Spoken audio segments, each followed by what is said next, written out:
ya 25 uhereye ku murongo waho wa mbere. Havuze guki? Paje 529 ku batarahagera. Havuze guki? Aranditse ngo Zaburi ya Dawidi. Mubwiye ngo hagari ya Dawidi umunsi. Niyande.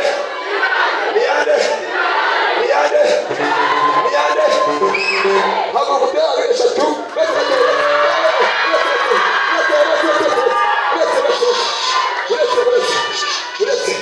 Uratera hari eshatu.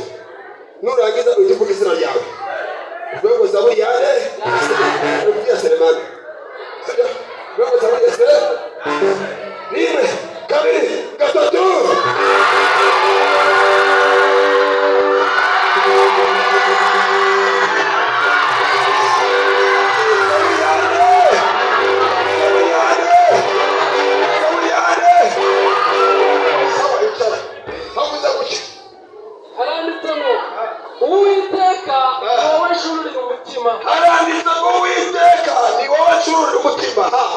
Mana yanjye ni wowe niringiye.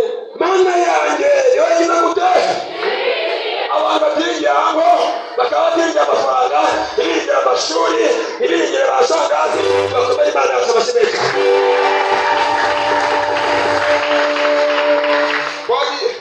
Mana yanjye ni wowe niringiye. Ye gukorwa n'isoni. Mufate mu kiganza, mufate.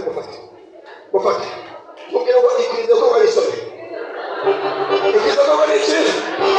Wari icyemwe.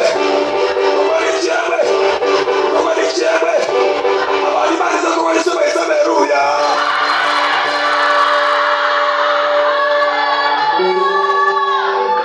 Kwagire. Ne gukorwa n'isoni.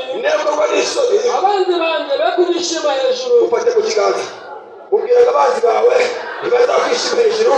Imana izanye ubutabazi, Imana iza kukurengera, Imana iza gutabara, Imana y'igikone, Imana y'ibedosiye, Imana izanye ubutabazi. Ntabwo uzakoma n'isoni, ntabwo uzakubumba, ukagana amashyi menshi.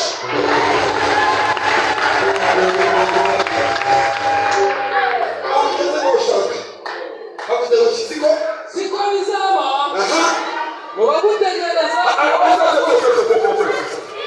Hararitse ngo siko. Danana bwana imesha ibona. Biza.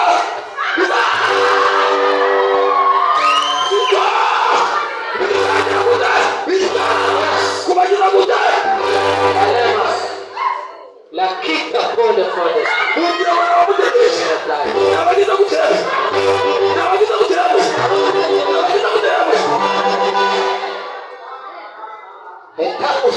Mubwira ngo nabamutegereje. Nabagize gute?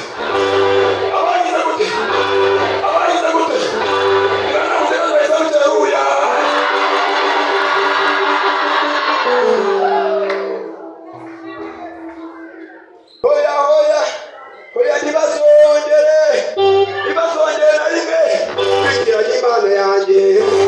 Hoya ntibazongere kwigiranya Imana yanjye. Hoya ntibazongere gute?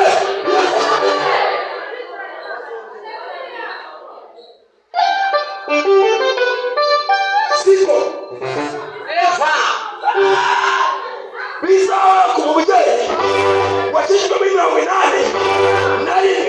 akabashyitse imbere y'iki